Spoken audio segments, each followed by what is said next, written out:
കൊല്ലം പ്ലാമൂട്ടിൽ വാഹനാപകടത്തിൽ യുവതിക്ക് ദാരുണാന്ത്യം. ശ്രീലക്ഷ്മി നിലയത്തിൽ അശ്വതിയാണ് മരിച്ചത്. മകളുമായി സ്കൂളിലേക്ക് പോകും വഴി എതിരെ വന്ന കാറുമായി കൂട്ടിയിടിക്കുകയായിരുന്നു. ഗോകുൽനാഥ് ഉണ്ട് വിശദാംശങ്ങൾ നൽകാൻ. ഗോകുൽ, ദാരുണമായിട്ടുള്ള സംഭവം എന്താണ് അപകടത്തിനിടയാക്കിയത്?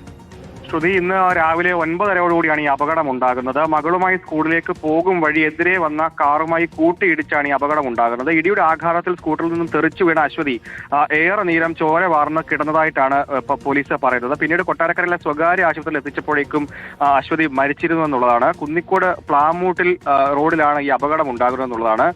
ശ്രീലക്ഷ്മി നിലയത്തിൽ ബാഹുലേയന്റെ ഭാര്യ അശ്വതി, 35 വയസ്സുള്ള അശ്വതിയാണ് മരിച്ചത്. അശ്വതിയുടെ ഒപ്പം ഉണ്ടായിരുന്ന മകൾ ദിയയ്ക്ക് സാരമായി പരിക്കേറ്റിട്ടുണ്ട്. ദിയെ ഇപ്പോൾ നിലവിൽ കൊട്ടാരക്കരയിലെ സ്വകാര്യ ആശുപത്രിയിൽ ചികിത്സയിൽ തുടരുകയാണ്. ശ്രുതി,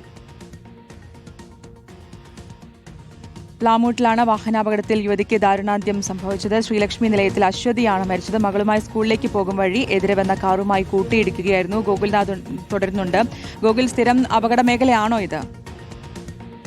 സ്ഥിരം അപകട മേഖലയല്ല. അമിത വേഗത്തിലെത്തിയ കാറ് ഇടിക്കുകയായിരുന്നു എന്നുള്ളതാണ് പോലീസും നാട്ടുകാരും പറയുന്നത് എന്നുള്ളതാണ്. അതായത് ഈ പ്രദേശത്ത് അത്തരത്തിൽ അപകടങ്ങൾ സാധാരണഗതിയിൽ പതിവില്ലാത്തതാണ്. പക്ഷേ അമിത വേഗത്തിലെത്തിയ വാഹനം ഇടിച്ചു തെറിപ്പിക്കുകയായിരുന്നു എന്നുള്ളതാണ് ദൃക്സാക്ഷികളടക്കം നിലവിൽ പറയുന്നത് എന്നുള്ളത്. എന്തായാലും ഇപ്പോൾ പോലീസ് കേസെടുത്ത് അന്വേഷണം ആരംഭിച്ചിട്ടുണ്ട്. ഈ പ്രദേശത്തെ CCTV അടക്കം പോലീസ് കേന്ദ്രീകരിച്ചുകൊണ്ട് അന്വേഷണം നടത്തുന്നുണ്ട്. അമിത വേഗത്തിലാണ് കാർ ഉണ്ടായിരുന്നത് എന്നുള്ളതാണ് പ്രദേശവാസികളും അതേപോലെ തന്നെ ഈ ദൃക്സാക്ഷികളും ഒക്കെ പറയുന്നത് എന്നുള്ളതാണ്. ഏറെ നേരം ചോര വാർന്ന് കിടക്കുന്ന ഒരു സാഹചര്യത്തിലേക്ക് കാര്യങ്ങൾ നീങ്ങി എന്നുള്ളതാണ്. അതായത് എടുത്തു കൊണ്ടുപോകാൻ പറ്റുന്ന സാഹചര്യമായിരുന്നില്ല ഉണ്ടായിരുന്നു എന്നുള്ളതാണ് അറിയാൻ സാധിക്കുന്നത്. തുടർന്ന് 108 ആംബുലൻസ് എത്തിയതിനു ശേഷം മാത്രമാണ് ശ്രുതിയെ ആശുപത്രിയിലേക്ക് കൊണ്ടുപോകുന്ന തരത്തിലേക്ക് കാര്യങ്ങൾ നീങ്ങിയെന്നുള്ളതാണ്. പിന്നീട് കൊട്ടാരക്കരയിലെ സ്വകാര്യ ആശുപത്രിയിലേക്ക് എത്തിക്കുന്ന ഘട്ടത്തിലാണ് വാഹനത്തിനുള്ളിൽ വെച്ചാണ് മരണപ്പെട്ടതെന്നുള്ളതാണ്. ഈ മകൾ ദിയയ്ക്ക് സാരമായി തന്നെ പരിക്കേറ്റിട്ടുണ്ട്. ദിയെ ഇപ്പോൾ കൊട്ടാരക്കരയിലെ തന്നെ സ്വകാര്യ ആശുപത്രിയിൽ ചികിത്സയിൽ പ്രവേശിപ്പിച്ചിരിക്കുകയാണ്.